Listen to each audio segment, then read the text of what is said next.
Hello दोस्तों, सभी को नमस्ते नमस्कार।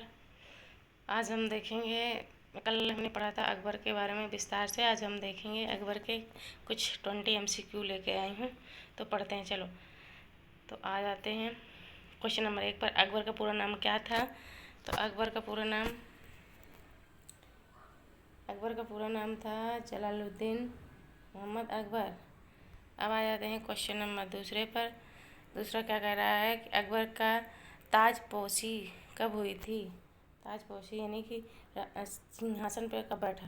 तो ये उसका ये किस सन में बैठा? तो ये सन था 1556।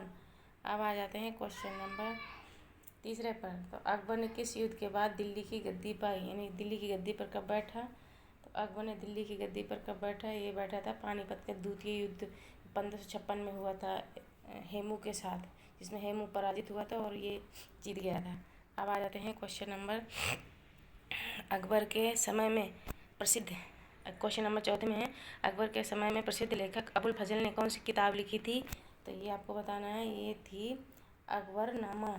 क्या लिखी थी? अकबरनामा। अब आ जाते हैं क्वेश्चन नंबर, अकबर के दरबार में कौन से प्रसिद्ध संगीतकार थे? क्वेश्चन नंबर 5 में। तो यहाँ पे प्रसिद्ध संगीतकार कौन थे?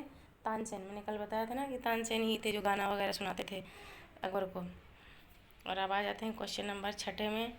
क्वेश्चन नंबर 6 क्या कह रहा है कि अकबर के 9 रत्नों में से एक बीरबल का वास्तविक नाम क्या था? बीरबल का वास्तविक नाम क्या था? तो ये था महेश दास। अब आ जाते हैं क्वेश्चन नंबर 7 में। क्वेश्चन नंबर 7 कह रहा है कि अकबर की धार्मिक नीति को क्या कहा जाता है?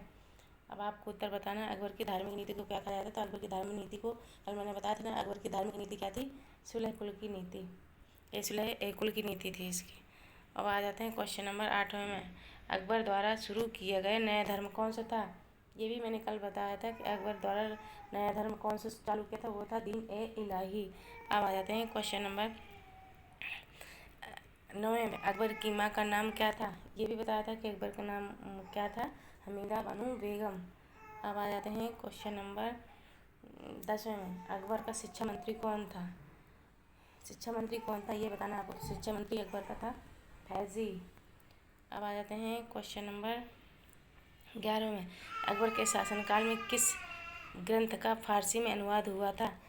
तो ये था रामायण। रामायण को फारसी में अनुवाद किया गया था। अब आ जाते हैं क्वेश्चन नंबर 12 में। क्वेश्चन नंबर 12 क्या कहता है? अकबर का मकबरा कहाँ स्थित है? तो ये अकबर को कहाँ दफनाया गया था? सिकंदरा में। ये कहाँ पड़ता है? आगरा में। तो अकबर का मकबरा कहाँ बना हुआ है अकबर का? ये सिकंदरा में, सिकंदरा आगरा में जो पड़ता है। अब आ जाते हैं क्वेश्चन नंबर 13 में। 13 में क्या कह रहा है? अकबर ने किस किले का निर्माण करवाया था? तो अकबर ने किस किले का निर्माण करवाया था? तो इसने आगरा का किला और फतेहपुर सीकरी बनवाया था। आगरा का किला और फतेहपुर सीकरी बनवाया था। अब आ जाते हैं क्वेश्चन नंबर 14 में। अकबर के दरबार में वित्त मंत्री कौन था? ये बताना, वित्त मंत्री कौन था? टोडरमल, राजा टोडरमल। अब आ जाते हैं क्वेश्चन नंबर 15 में। क्वेश्चन नंबर 15 क्या कह रहा है? अकबर ने किस राजपूत राजकुमारी से विवाह किया था? तो ये भी मैंने कल बताया था कि इसने जोधा से किया था, अमर कुमार जोधाबाई से किया था, जिससे सलीम पैदा हुआ था। अब आ जाते हैं क्वेश्चन नंबर 16 में। 16 क्या कह रहा है कि अकबर के किस मंत्री ने भूमि सुधार प्रणाली लागू की थी? तो अकबर का जो मंत्री था वो था टोडरमल। अब आ जाते हैं क्वेश्चन नंबर 17 में। तो इसमें 17 में है कि अकबर का प्रमुख सेनापति कौन था? अकबर का प्रमुख सेनापति था बैरम खान। अब आ जाते हैं क्वेश्चन नंबर 18 में। क्वेश्चन नंबर 18 क्या कह रहा है कि अकबर ने फतेहपुर सीकरी को किस उद्देश्य से बनवाया था? तो उसने बनवाया था सूफी संत शेख सलीम चिश्ती के सम्मान में बनवाया था।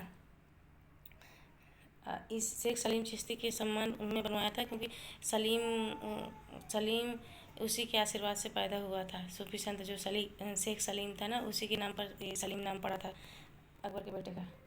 अब आ जाते हैं क्वेश्चन नंबर 19 में। क्वेश्चन नंबर 19 कह रहा है कि अकबर के शासनकाल की प्रमुख ऐतिहासिक कृति कौन सी थी? तो इसमें आपको बताना प्रमुख ऐतिहासिक कृति कौन सी थी। तो ये थी आईने अकबरी। अब आ जाते हैं क्वेश्चन नंबर 20।